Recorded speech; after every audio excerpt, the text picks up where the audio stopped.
Hello, so today I will be discussing my findings from RPC Chapter 3. This is our 10th vlog discussion.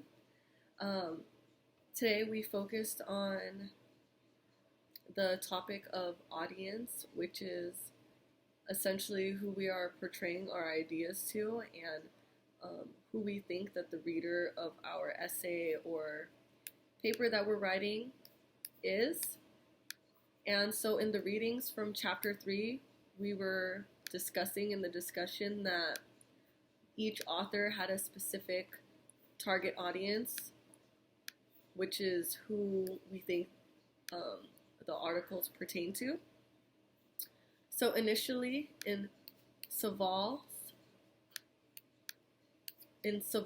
article regarding the evolution of the iPod, I felt as though the target audience, initially I thought that the target audience was going to be anybody that owns an iPod or just the average person in general that would want to know more about the topic.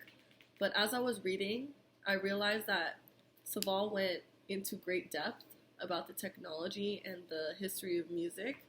So it led me to think that the target audience wouldn't just be any consumer that's buying, Apple products or iPods, but it would be more of the music or tech enthusiast. Secondly, in Postman's article, I'm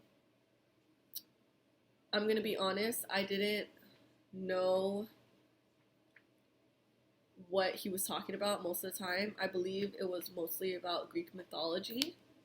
And since he was an educator, I felt as though the primary audience was students. Like I said before, the topics were completely unheard of to me.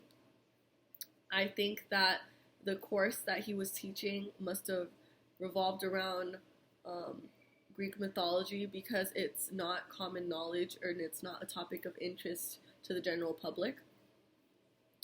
Thirdly, we analyzed Shirky's work, which is essentially the message of time is valuable. I feel as though the target audience for this work is just the general population because it has a common theme, which is time. And in the article, they give regard to the different ways that we waste our time as a society. I also feel as though the title itself, which I can name right here, Gin, Television, and Social Surplus, would be a catchy title to anybody and would draw in all types of readers.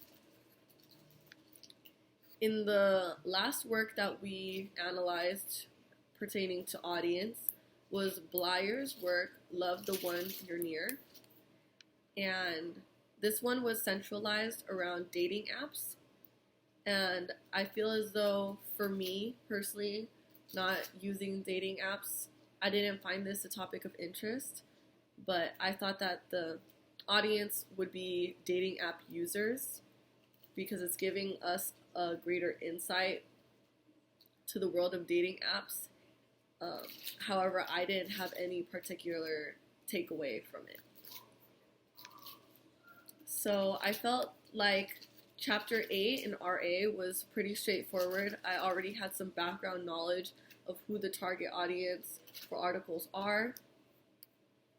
I feel like every article, although we may not know the target audience for sure, each article gives us clues, and we have to read and skim the article for those clues to see who the article is relevant to. Okay, thank you.